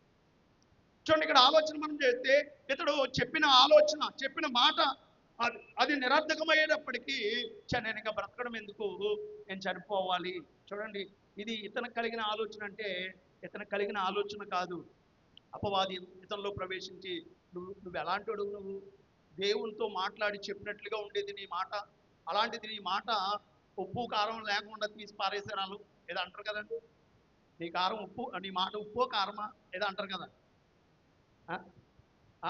కూరలో కరేపాకు లేక ఇలాంటి కొంతమంది ఇలాంటి రెచ్చగొడతారన్నమాట. నీ మాట కూరలో కరేపాకు తీసేసారు, ఇక మళ్ళీ ఉప్పు కారం నీ మాట. అంటే ఉప్పు కారం ఎలా ఉంటుంది? రుచిగా ఉంటుంది. కానీ నీ మాట ఎలాగో లేదు, ఉప్పు కారం లేక లేదు, నీ మాట చప్పగా ఉంది, కాబట్టి నీ మాట లెక్క చేయలేదు అన్నటువంటి ఆలోచన కలిగిన వారు ఉన్నారు చాలామంది. బాధపడతా ఉంటే బాధపడేవారిని ఎక్కేసేవారు ఉన్నారు కొంతమంది అండి. ఇలాగని అపవాది ఏం చేసిందంటే రెచ్చగొట్టి తీసుకుని వెళ్ళి ఏం చేసింది, ఇంటికి తీసుకెళ్ళిన తర్వాత ఆలోచన చేయించి ప్రియులారా అండి ఏమయ్యాడంటే ఉరి పెట్టుకుని చనిపోవడం జరిగింది. చిన్న సమస్య. చూడండి, మన కొంతమంది మార్కులు తక్కువ వస్తే చాలు చచ్చిపోయిన వాళ్ళు ఉన్నారు. మార్కులు తక్కువ వస్తే చచ్చిపోతాం అండి. సెల్ ఫోన్ చూడొద్దన్నానంట వాళ్ళ అక్క సెల్ ఫోన్ చూడొద్దన్నదంట చెల్లెల్ని. సెల్ ఫోన్ చూడొద్దే, నువ్వు చూస్తే ఇబ్బంది, నీకు ప్రమాదం, చూడొద్దే అన్నదంట. చూడొద్దన్న దానికి చచ్చిపోయిందంట. సెల్ ఫోన్ చూడొద్దంటే చచ్చిపోతామంట. సెల్ ఫోన్ చూడొద్దంటే చచ్చిపోయిందంట. ఏమా అంటే చావు అంటే ఏమనుకుంటుందండి అంటే హాస్పిటల్ మళ్ళీ వద్దాం అనుకుంటున్నారు వీళ్ళు, లేదా బీమార్ వెళ్ళి మళ్ళీ వద్దాం అనుకుంటున్నారు. కానీ చావు అంటే వెళ్ళి వద్దాం అనుకుంటున్నారేమో. ఇంకా చచ్చిపోయిన తర్వాత మళ్ళీ రావడానికి ఏమాత్రం అవకాశాలు లేవు. ఏమా చూడండి, ఎంత ఈజీగా నేను చిన్న సమస్యలకి చిన్న వాటికి చూడొద్దంటే అక్కసలే చూడలే అంటే అయిపోయినా చూడలే, మళ్ళీ చూసామంటే ఊరుకొని అంటుంది. ఊరుకోకపోతే ఏం చేద్దాం, కొడతాం పొట్టు. మళ్ళీ చూసిందనుకో, మళ్ళీ కొట్టిందనుకో, ఆ 2 దెబ్బలు తిన్నా కాబట్టి మళ్ళీ మానేద్ది. ఏదో ఒక రకంగా మనము చెప్పినప్పుడు ఆ చెప్పిన మాట విని మానేయాలి తప్ప మా అక్క నన్ను శోధించేస్తుంది, మా అమ్మ నన్ను శోధించేస్తుంది, మా నాన్న నన్ను శోధించేస్తున్నాడు, ఇలాగ నేను ఉండకూడదు, చనిపోవాలనేటువంటి ఆలోచన మైండ్లోనికి రాకూడదని ప్రియులార ప్రభు లేఖనం ద్వారా ఈరోజు మాట్లాడుతున్నాడు. ఇలాగా వీళ్ళని చూడండి, చిన్న సమస్యలు, చిన్న ఇబ్బందులు ప్రియులార వారి జీవితంలో వచ్చినప్పుడు వాళ్ళు ఏమనుకున్నారంటే చనిపోవాలనేటువంటి ఆలోచన. ఇతనికి తప్పించుకునే మార్గం ఉందా లేదా? ఐతాబేలుకి తప్పించుకునే మార్గం ఉందా లేదా అంటే ఉంది. రాజు ఏమన్నా సంజాయిసి అడిగాడా? నువ్వు చెప్పిన ఆలోచన నెరవేరలేదు, ఏంటి దాని గురించి చెప్పు, నువ్వు అబద్ధం ఎందుకు చెప్పావు, సరిగ్గా చెప్పాలి కదా అన్నటువంటి నిలదీసి ఏమన్నా అడిగినటువంటి దాఖలా ఏమైనా ఉందంటే అడగలా. అలాంటిది ఏమీ లేదు ప్రియులారా. అయినా సరే అతడు ఏం చేశాడు అంటే అతడు అంతకుముందు అతని జీవితంలో విజయం వచ్చింది, ఒకసారి వాటం వచ్చేటప్పటికి ఆ వాటాన్ని తట్టుకోలేకపోతున్నాడు. చూడండి, విజయము వాటము అనేవి వస్తూ ఉంటాయి, పోతూ ఉంటాయి. అమ్మా విజయం పాస్ అవుతాం, ఫెయిల్ అవుతారు అవసరం అవుతుంది అండి. పాస్ అవుతారు, ఫెయిల్ అవుతారు, మళ్ళీ పాస్ అవుతారు అండి. అలాంటి దాని గురించి మనము ఆలోచన చేసామో, నేను పాస్ ఫెయిల్ అయిపోయాను, మా అమ్మ మొక్కం మా నాన్న మొక్కం ఎలా చూడాలి, ఎలా చూస్తారు, రోజులు చూసినట్టుగా చూడాలి. ఏమా ఏముండదు అండి. పాస్ అవుతారు, ఫెయిల్ అవుతారు, మళ్ళీ పాస్ అవుతారు అండి. దేవుడు ఎవరికి ఎలా ఇవ్వాలో వాళ్ళకి ఇస్తూ ఉంటాడు. వారి క్రియలను బట్టి బైబిల్లో ఒక మాట ఉంటుంది, వారి క్రియలు ప్రతి వానికి వాని క్రియలను బట్టి వారికి ప్రతిఫలము ఇస్తాను అని చెప్పాడు. దేవుడు ఎవరికి ఏది ఇవ్వాలో అది ఇస్తాడు, ఎలా ఉంచాలో అలా ఉంచుతాడు. కాబట్టి ఈరోజు మనం తెలుసుకోబోతున్న విషయం ఏంటంటే చూడండి, చిన్న సమస్య వచ్చినప్పుడు ఆ సమస్య ఎలా పరిష్కారం అవుతుందా అని ఆలోచన చేయాలి. ఎలా అవుతుందా పరిష్కారం, ఎలా అవుతుందని ఆలోచన చేయాలి. ఎంతసేపు ఆలోచన, ఒకవేళ ఈ ఆలోచన తట్టకపోతే దైవజనుడి దగ్గరికి వచ్చి ఆలోచించాలి, దైవజనరాల దగ్గరికి వచ్చి ఆలోచించాలి. ఆలోచిస్తే వాళ్ళు ఆలోచన చెప్తారు, దానిని బట్టి నువ్వు చేయగలిగితే కంపల్సరీ నీ జీవితంలో విజయాన్ని మీరు పొందుకుంటారు. నీ జీవితంలో విజయం, ఎంత అపజయం వచ్చినా, ఎంత కష్టం వచ్చినా, ఎంత నష్టం వచ్చినా, దేవుడు మంచి దైవజనరాలను దేవుడు మనకి ఇచ్చాడు. ఇక్కడ వాక్యం చక్కగా అందించేటటువంటి దైవజనులు ఇచ్చారు. కాబట్టి మీరు ఏం చేయాలంటే వాక్యం దగ్గరికి వస్తే ఆ వాక్యం నీకు సమస్యకు పరిష్కారాన్ని చెబుతాది. ఇప్పుడు ప్రియులారా, ఇతడు చూడండి చనిపోయాడు అంటే వీళ్ళు మంచి వ్యక్తి అండ్ మంచి ఆలోచనలు చెప్తాడంట. ఆలోచన చెప్పేటటువంటి వ్యక్తి మరి ఆ దేవుడు ఇతడు ఉండకూడదు అనుకున్నాడేమో, ఇతడు ఆలోచనలు మంచివి కాదేమో, అందుకే దేవుడు ఏం చేశాడంటే ఇతన్ని తీసేసుకున్నాడు. ఇంకా మనం చూడాలంటే ఇతను ప్రియులారా, అతని చేతులతో అతడే చనిపోయాడు. అపవాది అతన్ని ప్రేరేపించింది, అతన్ని వదిలేశాడు దేవుడు. వదిలేస్తే అతను ఏమైపోయాడు అంటే ఆ అపవాది బారిని పడి అతను ఆత్మహత్య చేసుకుని చనిపోవడం జరిగింది. ఇంకా మనం ఆలోచన చేస్తే అపోస్తుల కార్యం ఒక మాట చదవండి. అపోస్తుల కార్యం చూడండి 17, అపోస్తుల కార్యం 16వ అధ్యాయం 27 వచ్చిన కూడా ఒక మాట, 27 వచ్చి చెరసాల నాయకుడు మేలుకుని చెరసాల తలుపులన్నీ ఖైదీలు పారిపోయారనుకుని కత్తి దూసి తన్ను తాను చంపుకున్న పోయెను. చూడండి, ఇక్కడ చెరసాల నాయకుడి గురించి మనకు తెలుసు, ఇలా చాలాసార్లు విన్నాం. ఇక్కడ ఏం జరిగిందని అంటే పౌలు శీలలు చెరసాలలో ఉండి పాటలు పాడుతూ ప్రార్థన చేస్తున్నారు. వింటున్నారా? వెనకాల ఉన్న వాళ్ళందరూ వింటున్నారా? ఏంటి పాటలతో ప్రార్థన చేస్తున్నారు, పాటలు పాడుతున్నారు. పాడుతున్నటువంటి సమయాలలో పెద్ద భూకంపం వచ్చింది. చెరసాలు సంఖ్యలు, చెరసాలు ఏమైపోయినాయి, బద్దలాసిపోయినాయి, సంఖ్యలు విడిపోయినాయి. విడిపోయినప్పుడు ఖైదీలందరూ కూడా పారిపోయారు అనుకున్నాడంట చెరసాల నాయకుడు. పారిపోతే అసలు పారిపోయారో లేదో ఒకసారి చూడాలి కదా. ఏమా పారిపోయారో లేదో చూడాలి కదా. కొంతమంది విన్న మాటలతో ఆత్మహత్య చేసుకునే వాళ్ళు ఉన్నారు. అసలు వాస్తవమా కాదా, జరిగిందా లేదా, అసలు అవునా కాదా అనేటువంటి ఆలోచన పక్కన పెట్టేసుకుంటారు. చూడండి, ఇతడు కూడా ఏం చేస్తున్నాడు అంటే చర్చాలు రద్దలాసిపోయినప్పుడు, సంఖ్యలు విడిపోయినప్పుడు ఖైదీలు పారిపోయారో ఉన్నారా ఒకసారి చీకటి పడిపోయింది, దీపం వెలిగించి తెచ్చి చూసిన తర్వాత ఆలోచించాలి కదా. అలా ఆలోచించకుండా ముందేం చేశాడు అంటే ఆ ఖైదీలందరూ కూడా పారిపోయారనేటువంటి ఆలోచన కలిగి కత్తి దూసి పొడుచుకుని చచ్చిపోదాం అనుకున్నాడు. అంటే స్పీడ్గా, ఎంత స్పీడ్గా నిర్ణయం తీసుకున్నాడు చూడండి. బ్రతకడానికి అయితే సంవత్సరాలు పడతాయి, చనిపోవడానికి ఒక నిమిషం. మన ప్రాణాన్ని బతికించాలంటే హాస్పిటల్కి తీసుకెళ్తే, సావుబతుల మీద ఉండి హాస్పిటల్కి తీసుకెళ్తే, అండ్ మొన్న నాకు స్ట్రోక్ వచ్చింది కదా, హాస్పిటల్కి తీసుకెళ్తే 5 రోజులు ఐసీలో పెట్టాడు. అంటే ఒక ప్రాణం బ్రతికించడానికి 5 రోజులు ఐసీలో పెట్టి వాళ్ళందరూ ఆ దేవుడు ఇచ్చినటువంటి జ్ఞానమును బట్టి వాళ్ళందరూ కూడా ట్రీట్మెంట్ చేసి 5 రోజులకి బయటడ్డాం. ఆ రోజు నువ్వు పూట చేసుకుంటే ఆ రోజు నేను ఏమైపోతాను, ఆ రోజు చచ్చిపోతాను ఏమనే. అంటే చనిపోవడానికి ఒక్క నిమిషం చాలు. చనిపోవడానికి పిల్లలు ఒక్క నిమిషంలో చనిపోతాం, కానీ బ్రతకాలంటే చాలా టైం. ఇప్పుడు చూడండి, నిర్ణయం ఎంతసేపులో నిర్ణయం తీసుకున్నాడంటే ఒక్క నిమిషంలో నిర్ణయం తీసేసుకున్నాడు. అందుకనే బైబిల్ గ్రంథంలో ఒక మాట ఉంటుంది, ఇదిగో నిలిచి చూడు. నిలవాలంటే ఫస్ట్ శోధన వచ్చినప్పుడు, శోధనలో నిలిచిన ఎడల నిలవాలంట. శోధన వచ్చినప్పుడు వెంటనే నిర్ణయం కాదు, వెంటనే నిర్ణయాలు కాదు, వెంటనే నిర్ణయం తీసుకోవడం కాదు. శోధన వచ్చినప్పుడు నిలవాలి, ఆలోచించి చేయాలి, ఆలోచించాలి, వెనక ముందు ఆలోచించాలి. ఆలోచించుకోకుండా వెంటనే నిర్ణయం తీసుకుంటే ఆ నిర్ణయం నీ నిర్ణయం కాదు. అది వెంటనే ఆలోచన చెప్పేది ఎవరనంటే అపవాది అండి. వెంటనే ఈరోజు మీరు బాగా గమనించినట్లయితే ఈ చెరసాల నాయకుడు చూడండి, ఆ పౌలు గారు వద్దు అని అనకపోతే అప్పటికప్పుడే కత్తి దూసి పొడుచుకుని ఏమైపోయాడు అంటే చనిపోయేవాడే. ఈరోజున బాగా గమనించండి, ఆ వెంటనే చేసుకోవడం కాదు, వెంటనే నిర్ణయం తీసుకోవడం కాదు. నిర్ణయం అనేది ఏం చేయాలంటే వెనక ముందు ఆలోచించి మనము ప్రియులారా, మంచి అయినా చెడైనా సరే, చెడైనా మంచి అయినా సరే ఒక 10 సార్లు ఆలోచించి చెయ్యాలి. ఏదైనా మంచి చేయాలనుకున్నా, చెడు చేయాలనుకున్నా, ఏది చేయాలనుకున్నా ఒక 10 సార్లు ఆలోచించి. అందుకనే అంటూ ఉంటారు ఏమనంటే ఏదన్నా పెళ్లి చేయాలంటే 10 తరాలు వెనకాల 10 తరాల ముందు చూసి పెళ్లి చేస్తారంట. వెనక ముందు చూసి చేస్తారంట. ఒక ఆడపిల్లని ఇవ్వాలని అంటే 10 తరాల వెనకాల ఎలా ఉన్నారనేటువంటి ఆలోచనతో అండ్ పెళ్లి కొడుకు తరపుని పెళ్లి కూతురు తరపుని ఎలా ఉన్నారనేటువంటి ఆలోచనతో ఆ చూసి చేస్తారండి. ఇప్పుడు చూసి చేసేవాళ్ళ ఆ 10 తరాలు చూడట్లేదు. ఇప్పుడు ఎలా ఉన్నాడు, ఇటు బాగున్నాడా, డబ్బు ఉందా, ఆస్తి ఉందా, అంతస్తు ఉందా, ఇప్పుడు బాగున్నాడా లేదా, ఈ ఆస్తి అంతస్తు ఎలాగొచ్చింది అనేది ఆలోచించట్లేదు. ఉందా లేదా, ఆస్తి ఉందా లేదా, మా పిల్ల సుఖపడుతుందా లేదా, మా పిల్ల ఏ పని చేయకోకుండా తినే పని ఒకటి ఉంటే అలాంటి పని ఉందా లేదా అండి అని ఆలోచన చేసేవాళ్ళు ఉన్నారు. అండ్ మా పిల్ల ఏ పని చేయదు, తినే పని ఒకటే చేస్తుంది, అలాంటి ఇల్లు ఉందా లేదా అని చూసేటటువంటి వారు ఉన్నారు తప్ప 10 తరాల వెనకాల 10 తరాల ముందు ఎలాంటి వారు, ఎలాగ బ్రతికేరు వీళ్ళు, ఎలాగ బ్రతుకుతున్నారు వీళ్ళు అనేటువంటి ఆలోచన లేదు ప్రియులారా. కాబట్టి ఇక్కడ గమనించినట్లయితే కంపల్సరీ ఇతడు నిర్ణయం అనేది ఏం చేశాడంటే ఒక్క నిమిషంలో నిర్ణయం తీసేసుకుని పోల్చుకోవాలనుకున్నాడు. ఈ రోజున ఆనాడు వారు అలా జరిగించి వారి జీవితాలు ముప్పు తెచ్చుకున్నారు ప్రియులారా. ఈ రోజున దేవుడు మనతో చెప్తున్నాడు, మనం ఎలా బ్రతకాలంటున్నాడు అన్నది మనం ఆలోచన చేయగలిగితే ఒక మాట చదువుదాం. చూడండి, పరిశుద్ధ లేఖనంలో నుండి తిమోతికి రాసినటువంటి పత్రిక, తిమోతికి రాసినటువంటి మొదటి పత్రిక 3వ అధ్యాయం 27వ వచనం, 3వ అధ్యాయం 7వ వచనం చదువుదాం. 3వ అధ్యాయం 7వ వచనం.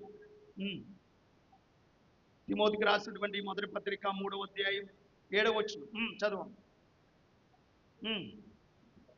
అతడు నిందల పాలై అపవాది ఊరిలో పడిపోకుండానట్లు సంగమునకు వెలిపటి వారి చేత మంచి సాక్ష్యము పొందినవాడై ఉండవలె. మనం ఎలా ఉండాలంటే అపవాది నిందల పాలై, చూడండి, ఒక నింద మన మీద పడుతుంది. ఏ నింద అంటే మనలను మనము ఆత్మహత్య చేసుకుంటే కనుక అనేకమైన నిందలు వస్తాయి మన మీద. మంచి అయినా చెడైనా ఏదైనా సరే చెప్పుకునే వాళ్ళు అనేక మంది. అందుకని అంటున్నాడు, ఒక వ్యక్తి ఎలా ఉండకూడదనంటే నిందల పాలై అపవాది ఊరిలో పడిపోకుండానట్లు సంఘము వెలుపట ఉన్న వారి ఎడల మంచి సాక్ష్యము పొందిన వాడై ఉండాలి. మంచి సాక్ష్యం, సంఘం వెలుపట ఉన్న వారి ఎడల మంచి సాక్ష్యం పొందిన వారై ఉండాలి. అండి, మనము అపవాది ఉరిలో పడిపోకూడదు. అపవాది ఉరులు వగ్గుతూ ఉంటుంది, వలలు వేస్తూ ఉంటుంది, ఉచ్చులు వగ్గుతూ ఉంటుంది. అపవాది ఎప్పుడు మింగుదామని, ఎవరిని మింగుదామని అది వెతుకుతూ తిరుగుతున్నాడు. కాబట్టి నువ్వేం చేయాలి? సమస్యలు వస్తాయి, ఇబ్బందులు వస్తాయి, విరుకులు వస్తాయి, ప్రాణాపాయాలు వస్తాయి, నిందలు వస్తాయి, అవమానాలు వస్తాయి. వచ్చినప్పుడు మనం ఏం చేయాలంటే దాని ఉరిలో పడిపోకుండానట్లు దాని గురించి మనం ఆలోచన చేయాలి. ఎలా తప్పించుకోవాలి, ఈ ఉరి నుండి ఎలా తప్పించుకోవాలి, అపవాది వేసే ఉరి నుండి ఎలా తప్పించుకోవాలి. ఇది నన్ను చంపాలని ఉరి వేస్తుంది, నన్ను చంపాలని ఉచ్చొగ్గుతుంది, నన్ను చంపాలని జ్ఞానం వేస్తుంది, నేను ఎలా తప్పించుకోవాలనేటువంటి ఆలోచన కలిగిన వారై అపవాది ఉరిలో పడుకుంటున్నట్లు సంఘం వెలుపటి ఉన్నవారి ఎడల మనం ఎలా ఉండాలంటే మంచి సాక్ష్యం. నీకు ఎలా ఉండాలంటే మంచి సాక్ష్యం ఉండాలి. డబ్బు కాదు ఉండవలసి. డబ్బున్న వాళ్ళకి మంచి సాక్ష్యం ఉండదు. కొంతమందికి డబ్బు ఉంటుంది కానీ మంచి సాక్ష్యం ఉండదు ప్రియులారా. మనం ఎలా ఉండాలంటే రక్షించబడినటువంటి మనము, దేవుని పిల్లలైనటువంటి మనము ప్రియులారా, అండ్ మనం ఎన్నటనే నిర్ణయం తీసుకోవడం కాకుండా ప్రియులారా అపవాది ఉరిలో పడిపోకుండా ఉండాలని అంటే అపవాది చెప్పే ఆలోచనల ప్రకారం నడకూడదు. చూడండి, యేసుక్రీస్తు వారి దగ్గరికి వచ్చింది, ఎత్తైన శిఖరం మీదకి తీసుకుని వెళ్ళింది. నువ్వు ఇక్కడి నుంచి దూకితే గనక దూత వచ్చి నీ పాదములకు రాయి తగలకుండా వారిని తమ చేతుల మీద ఎత్తుపట్టుకుంటారని చెప్పింది. మరి దూకేశాడా?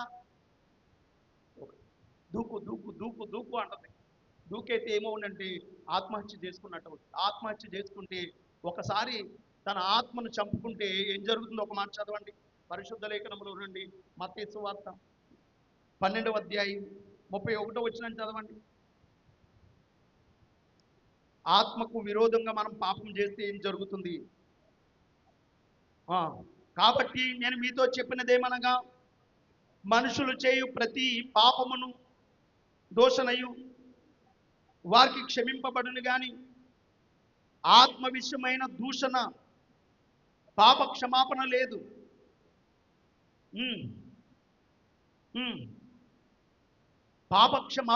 మనిషి కుమారుడికి విరోధముగా మాట్లాడువానికి పాప క్షమాపణ కలదు గాని పరిశుద్ధాత్మకు విరోధముగా మాట్లాడువానికి ఈ యుగమందైనను రాబోవు యుగమందైనను పాప క్షమాపణ లేదు. ఆత్మకు విరోధముగా పాపము చేస్తే వారికి పాప క్షమాపణ లేదండి. ఆత్మ విరోధంగా పాపం చేస్తే వారికి పాప క్షమాపణ లేదు. అందుకనే యేసుక్రీస్తు వారు ఏం చేశారని అంటే ఆత్మకు విరోధంగా పాపం చేయలా. అమ్మా, ఆత్మకు విరోధంగా పాపం చేస్తే పాప క్షమాపణ ఉండదు. కాబట్టి చూడండి, ఇప్పుడు ఆవిడకి పాప క్షమాపణ ఉన్నదనుకోండి, పరలోకానికి వెళ్తాడు. ఇప్పుడు బాప్తీసం తీసుకుంది, రక్షణ పొందుకుంది ఒక ఆయన, పాస్టర్ గారే అవుతే వాళ్ళ ఇంట్లో శోధనలు ఎక్కువైపోయింది. శోధనలు ఎక్కువైపోతే ముసలాయన ఈయన దగ్గర దగ్గర దీనికి 60-70 సంవత్సరాలు ఉంటాయి. 60 సంవత్సరాలు ఉంటాయి, 60-70 మధ్యలో ఉంటాయి. ఆయన ఉరి పెట్టుకుని చచ్చిపోయాడు. చూడండి, పాస్టర్ గారు ఇప్పుడు పాస్టర్ గారు పరలోకానికి వెళ్తారా, నరకానికి వెళ్తారా? చెప్పండమ్మా, పరలోకానికి వెళ్తారా, నరకానికి వెళ్తారా? నరకానికి పాస్టర్ గారు కదా. బైబిల్ ఒక మాట ఉంటుంది, ఏమనంటే నీతిమంతుడు అది వరకు చేసినటువంటి నీతి పాపము చేసినప్పుడు అంట, అది వరకు చేసిన నీతి ఏది కూడా జ్ఞాపకంలోనికి రాదంటండి. అది వరకు చేసినటువంటి నీతి కార్యములలో ఏది జ్ఞాపకంలోకి రాదు.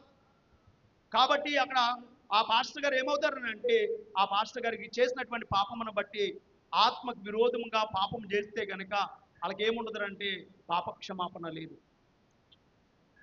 ఆత్మకు విరోధంగా మనం ఏ పని కూడా చేయకూడదు. ఆత్మ మంద కాదు పిల్లలు, దేవుడిచ్చినటువంటి ఆత్మ. ఏంటి, నరుని ఆత్మ యెహోవా పెట్టిన ఆ దీపం ఆయన ఇచ్చాడు. అది ఆయన ఇచ్చినటువంటి ఆత్మ మరలా ఆయన తీసుకోవాలి, తీసుకునేదాకా ఆగాలి. కొంతమంది ముసలోళ్ళు చచ్చిపోరు తొందరగా. అండి అలాగే మంచం మీద ఎండిపోయి అలాగే బతుకుతూ ఉంటారు. ఎండిపోయి మనం అనుకుంటాం చచ్చిపోవచ్చు కదండి, ఇది ఎందుకు ఇలా మంచం మీద ఉంటుంది, చచ్చిపోవచ్చు కదా అనుకోండి. ఏవు భార్య కూడా ఏమంది, నువ్వు ఎందుకు చచ్చిపోరాదా, నువ్వు ఎందుకు దేవుని దూషించి చచ్చిపోవచ్చు కదా, ఎందుకు ఇలా బతుకుతున్నావు అంట. చచ్చిపోవాలన్నది మన చేతుల్లో లేదు, చంపేసుకోవాలన్నది మన చేతుల్లో ఉంది. చంపేసుకోవాలంటే ఇలా పొడి చేసుకుని చచ్చిపోతాం ఏంటి, కానీ మన ప్రాణం పోవాలి అని అంటే అది దేవుని చేతిలో ఉంది. ఇప్పుడు ఆ దేవుడి చేతిలో నరుని ఆత్మ యెహోవా పెట్టిన దీపం కాబట్టి ఆ దీపం ఆయన తీసుకుంటేనే ఆయన దగ్గర తీసుకుంటాడు. ఆయన తీసుకోవాలి, ఆయన దీపం ఆయన తీసుకోవాలి, తీసుకునేదాకా ఉండాలి. తీసుకునేదాకా ఎప్పుడు తీసుకుంటాడో అప్పటి వరకు మనం ఎదురు చూస్తూ ఉండాలి తప్ప బాధలు వచ్చినాయని, ఇబ్బందులు వచ్చినాయని, లేకపోతే సమస్య వచ్చిందని, తట్టుకోలేనటువంటి బాధని మధ్యలోని చనిపోవాలనేటువంటి ఆలోచన కలిగితే అప్పుడు అది ఏమవుతుందంటే ఆత్మకి విరోధంగా పాపం చేస్తూ వారం అవుతాం. ఆత్మకి విరోధంగా పాపం చేస్తే మనిషికి పాపక్షమాపణ లేదు. ఈ యుగమందైనను రాబో యుగమందైనను వారికి పాపక్షమాపణ లేదు అనేటువంటి మాట రాశాడు. కాబట్టి మనము తెలుసుకోబోతున్న విషయం ఏంటంటే, మనము ఎలాగుండాలంటే అపవాది వేసే ఉరులకు అపవాది ఒగ్గే ఉరులకు చిక్కబడకుండా వాటి నుండి తప్పించుకోవడానికి మనం ప్రయత్నం చేయాలి. అలా ప్రయత్నం చేసి మనం ఏం చేయాలంటే ఆ తప్పించుకునే మార్గం కొరకు ఎదురు చూస్తూ ఉండాలి. ప్రియుల, ఇక్కడ ఏబు గురించి మనకు తెలుసు. ఏబు గారి గురించి అపవాది వచ్చి శోధించినప్పుడు ఆ ఏబు ఆస్తి కోల్పోయింది, బిడ్డలు కోల్పోయారు. మామూలుగా అయితే ఏమనుకోవాలి చెప్పండి? నేను బతుకు కంటే ఏమైపోవాలి, చచ్చిపోతే బాగుంటుంది, ఎందుకు నా బిడ్డలు 10 మంది పిల్లలు చచ్చిపోయారు. 10 మంది పిల్లలు చచ్చిపోవడం అంటే మాటలా ఆస్తి కోల్పోయాడు, పశువులు కోల్పోయాడు, పంట కోల్పోయింది, మొత్తం అంతా కూడా కోల్పోయినప్పుడు ప్రియులారా ఏవో ఒకటే మాట చెప్పాడు. ఏమన్నాడంటే యెహోవా ఇచ్చెను, యెహోవా తీసుకుని పోయాను, యెహోవా నామమునకు స్తుతి, నోటి మాటలతో ఏ పాపమైనను చేయలేదు అని రాయబడింది. అలా ఎదురు చూశాడు. ఏబు గారి శోధన ఈ లోకంలో బ్రతుకుతున్నటువంటి మనుషులకు భౌతికమైన శోధన ఎవరికైనా వస్తుందనంటే, ఏబు గారికి వచ్చినటువంటి శోధన ఎవరికైనా వచ్చిందనంటే మనం చూసినంత లెక్కలో ఎవరైనా ఉన్నారా? మనకు తెలిసినంత లెక్కలో పలానా ఊరిలో పలానా ఆయన ఉన్నాడండి, మొత్తం కోల్పోయాడండి, ఒక్క నెలలోనే మొత్తం అన్ని కోల్పోయాడు అన్నవాళ్ళు ఎవరైనా ఉన్నారని అంటే, అంత శోధన ఎవరికైనా వచ్చిందనంటే, అంత శోధన వస్తే మొట్టమొదటిగా తిట్టేది ఎవరిని తెలుసా? దేవుణ్ణి. మొట్టమొదటిగా తిట్టేది ఎవరా? దేవుడు నాకు అన్యాయం చేశాడు అని చెప్పారు. ముందే అన్యాయం చేశాడు, దేవుడు నన్ను మోసం చేశాడు ముందు తిట్టేది ఎవరనంటే దేవుడు నన్ను మోసం చేశాడు, దేవుడు నన్ను అన్యాయం చేశాడు, ఇలా అర్థంగా దేవుడిని తిడతానే ఉంటారు. అలా జరిగితే కానీ ఏబు చూడండి, అంత కోల్పోయినా కానీ నోటి మాటతోనైనా అతడు పాపం చేయలేదంట. నిరీక్షించాడు, ప్రార్థన చేశాడు. తన స్నేహితులు వచ్చారు, ఒక మాట చెప్తున్నాడు. ఏమనంటే, ఎందుకు నీవు అనేకులను బలపరిచిన వాడు, శ్రమ నీకు రాగా నువ్వు కృంగిపోతున్నవి ఎందుకు, దిగులు పడుతున్నవి ఎందుకు? నీతిమంతులు ఎక్కడైనా నశించిన, నిరపరాధులు ఎక్కడైనా నిర్మూలమయ్యారా? చూచినంత వరకు అక్రమమును దున్ని కీడును విత్తిన వారు అదే కోస్తారు తప్ప నువ్వు భయపడకు అని వారిని ధైర్యపరిచినప్పుడు ఆ ఏవు ధైర్యంగా ఉన్నందుకు, ప్రియులారా, ఏవు అలాగ నిరీక్షించి ధైర్యంగా ఉన్నందుకు ఆ ఏవుకు దేవుడు తర్వాత రెండంతల ఆశీర్వాదాన్ని, చనిపోవలేదు అతను బాధను బట్టి, కురుపులను బట్టి, నడినెత్తి నుండి అరికాల వరకు కురుపులు ఏంటి, అవన్నీ కూడా పచ్చి పుండ్లై ఉన్నాయి. ఏంటి, చిలపెంకతో గోక్కునేటటువంటి పరిస్థితి.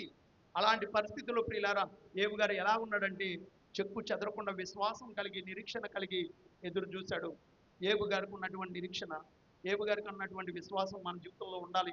అలా మనం నిరీక్షించగలిగితే కనుక కంపల్సరీ ఏవు గారికి పొందుకున్నటువంటి ఆశీర్వాదాన్ని, రెండంతల ఆశీర్వాదాన్ని మనం కూడా ఒకసారి ఆవేశంతో నిర్ణయాలు తీసేసుకోకుండా చక్కగా ప్రియులారా ఆలోచించి వాటి తప్పించుకునే మార్గాలు చూడండి. ఏవు గారికి ఈ శోధనలన్నీ తప్పించలేదా దేవుడు? ప్రార్థన చేస్తూ ఉంటే తప్పించలేదా? ఏంటి, ప్రార్థన చేస్తూ ఉంటే తప్పించాడు, ప్రార్థన చేస్తూ ఉంటే తప్పించిన తర్వాత రెండంతల ఆశీర్వాదాన్ని ఏబు గారికి దేవుడు ఇచ్చాడు. ప్రియులారా, ఈరోజు మీ అందరికీ నేను చెప్పబోయే విషయం ఏంటంటే, చూడండి, సమస్య సావుతో పరిష్కారం కాదు. కంపల్సరీ సమస్యలు వస్తాయి, అవి పోతూ ఉంటాయి. నేను చెప్తూ ఉంటాను, నేను ఈ సమస్యలు, కష్టాలు, బాధలు అనేవి చుట్టాలాంటివి, అవి వచ్చి వెళ్ళిపోతూ ఉంటాయి. చుట్టాలాంటివి వస్తాయి, వెళ్ళిపోతూ ఉంటాయి, చుట్టాలాంటివి. కాబట్టి వచ్చి వెళ్ళిపోతున్నటువంటి ఈ సమస్యలకు, బాధలకు మీరు భయపడకండి. ఏబు గారిని ఒకసారి చూడండి అని ప్రభువు మనతో మాట్లాడుతున్నారు. కాబట్టి మనం అందరం కూడా ఏం చేయాలంటే, ఏబు గారికి ఉన్నటువంటి నిరీక్షణ మనం కలిగి, ఆయన ఎలాగైతే నిరీక్షణ కలిగిన వాడిగా ఉన్నాడో, ఎలాగైతే సహించుకున్నాడో, అలాంటి సహనము మనం కూడా కలిగి ఉంటే కనుక కంపల్సరీ ఆయన పొందుకున్నటువంటి ఆశీర్వాదము మనం కూడా పొందుకోవడానికి అవకాశం కలుగుతుంది. ఒక మాట చదువు ముగించుకుందాం. చూడండి, యాకోబు గారు రాసినటువంటి పత్రిక 5వ అధ్యాయం చూడండి 10వ వచనం మనం చదివితే, 10వ వచనం, నా సహోదరులారా, ప్రభు నామమున బోధించిన ప్రవక్తలను శ్రమ అనుభవమునకు ఓపికకును మాదిరి పెట్టుకునుడి. సహించిన వారిని ధన్యులు అనుకుంటున్నాము కదా. మీరు యోబు యొక్క సహనమును గురించి వింటిరి. ఆయన ఎంతో జాలియు కనికరము గలవాడని మీకు తెలుసుకుని ఉన్నారు. కాబట్టి మీరు కూడా అలా ఉండండి. మాదిరి పెట్టుకోండి. ఏమి చచ్చిపోలేదు అర్ధాంతరంగా, ఏవో కష్టాలు వచ్చేసినాయని, బాధలు వచ్చేసినాయని, ఏదో భార్య కూడా దూషించిందని అండి, మా ఆవిడ చచ్చిపోమంది అందుకని నేను చచ్చిపోయాను అంటారు. మనం ఆవిడ చచ్చిపోమంటే చచ్చిపోతావా అంటది అండి. చావు అన్నదండి, భార్య చచ్చిపోయే వాళ్ళు ఉన్నారు కొంతమంది అండి. ఎందుకు భర్త అలాగే అంటాడు, చావు అంటే చచ్చిపోతామా, నేను చంపేదానంటే చంపేదాను అన్నావు కదా, నేనే చచ్చిపోయిన అన్నవాళ్ళు ఉన్నారు. ఇలాంటివి అవి కాదు ప్రియులారు. కాబట్టి దేవుడు అంటున్నాడు, ఈ ఏబు గారు చూడండి, ఏబు జీవితంలో అనేకమైన కష్టాలు, సమస్యలు, విరుకులు, ఇబ్బందులు వచ్చినాయి, శోధనలు వచ్చినాయి. వాటన్నిటిలో నిలిచినప్పుడు ప్రియులారు అతడు రెండంతల ఆశీర్వాదాన్ని అతడు పొందుకోవడం జరిగింది. కాబట్టి మీరు కూడా ఆలోచన చేసి అర్థం చేసుకుని, సమస్య సాగుతూ పరిష్కారం కాదు. కాబట్టి మనం ఎలా ఉండాలంటే, సమస్య వచ్చిందంటే దాని పరిష్కారం కొరకు ఎదురు చూడాలి తప్ప చావు కొరకు ఎదురు చూడకూడదు. పరిష్కారం కొరకు ఎదురు చూడాలి. దేవా, ఎప్పుడు ఈ సమస్యను పరిష్కరిస్తావు నాయన, ఈ సమస్య నుండి ఎప్పుడు తప్పించుకునే మార్గం నాకు చూపిస్తావు నాయన, ఈ సమస్య నుండి నన్ను గట్టెక్కించు నాయనని ప్రార్థనాపూర్వకంగా సిద్ధపడి ఆ సమస్యలోంచి బయటికి రావడానికి ప్రయత్నం చేయాలి తప్ప చావు కోసం ఎదురికి వెళ్ళకూడదు పిల్ల. కాబట్టి మీ అందరికీ నేను చెప్పబోయే విషయం ఏంటంటే, కంపల్సరీ అండి, సమస్య సావుతో పరిష్కారం కాదు. సమస్య పెరిగిపోతుంది, సావుతో సమస్యలు పెరిగిపోతాయి. కాబట్టి అలా పెంచుకోకుండా అండి చక్కగా మీ సమస్యలను పరిష్కారం కొరకు, ఒకవేళ మీ జీవితంలో మీ ఇంటి దగ్గర పరిష్కారం కానప్పుడు దేవుని సన్నిధికి వచ్చి, దేవుని సన్నిధిలో, దేవా, ఇన్ని సంవత్సరాల నుండి నా సమస్యల్లో నేను ఉండిపోయిన, పరిష్కారం కావట్లేదు నాయన, ఇదిగో ఈ సమస్య నీ సన్నిధిలో పెడుతున్నాను, అది నువ్వే పరిష్కరించు నాయన అంటే కనుక కంపల్సరీ అయినా ఏం చేస్తాడంటే నీ సమస్యను పరిష్కరించి, ఏమి సమస్యను పరిష్కరించిన దేవుడు నీ సమస్యను పరిష్కరించి నీకు రెండంతల ఆశీర్వాదాన్ని దేవుడు ఇస్తాడు. మళ్ళా సంతోషం.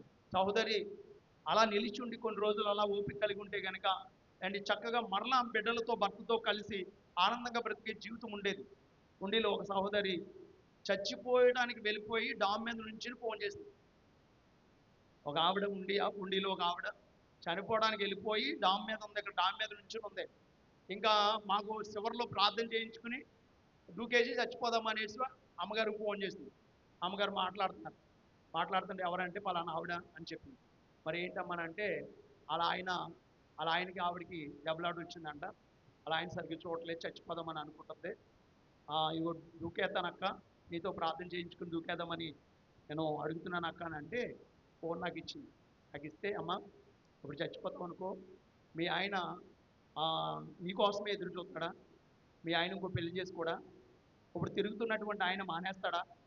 తిరగడా ఇంకా అని చెప్పి నేను దైవికంగా 4 మాటలు మాట్లాడేటప్పటికి, అమ్మ నువ్వు మా ఇంటికి రా, మా ఇంటికి వస్తే నేను మీ ఇంటికి తీసుకువెళ్ళి అప్పచెప్తాను, మాట్లాడదామని అంటే ఆ చెల్లి అప్పుడు దిగి వస్తే ఇంటికి తీసుకెళ్ళి అప్పచెప్పి కాపురం చేస్తే వాళ్ళిద్దరు చక్కగా ఆ దాంపత్యాన్ని కొనసాగిస్తూ ఇద్దరు ఇటు వెళ్ళి సంపాదించుకుని మంచి ఇల్లు కట్టుకుని ఇప్పుడు ఆనందంగా బ్రతుకుతున్నారు. దేవుడికి మహిమ కలుగును కానీ ఇప్పుడు సంతోషంగా ఉన్నారు. ఇలా దూకేస్తాను అన్న ఆవిడ అండి ఈ రోజున చక్కగా అండ్ ఆనందంగా బ్రతుకుతున్నారు. అంటే సమస్య వచ్చినప్పుడు ఆ సమస్య పరిష్కారానికి వెతకాలి తప్ప చావును వెతికితే కనుక అది పరిష్కారం కాదు. కాబట్టి గమనించి అర్థం చేసుకుని చూడండి. ఆవిడ నేను ఆపినప్పుడు ఆ రోజు నుండి ఇప్పుడు ఈ రోజు వరకు ఆవిడ చాలా నా సొంత చెల్లెల్లాగా ఉంటుంది. అన్నయ్య అని పిలుస్తుంది, నోరారా పిలుస్తుంది అండి. ఈరోజు ఆ సమస్యలు లేవు. ఆ రోజులు ఉన్నాయి చచ్చిపోయేంత సమస్యలు, కానీ ఈ రోజులు లేవు. ఈరోజు చక్కగా ఆనందంగా సంతోషంగా బ్రతుకుతున్నారు. కాబట్టి గమనించి అర్థం చేసుకుని ఇక్కడికి వచ్చిన మీరు అందరూ కూడా సమస్యలు ఉంటాయి, వస్తాయి, మనకే వస్తాయి.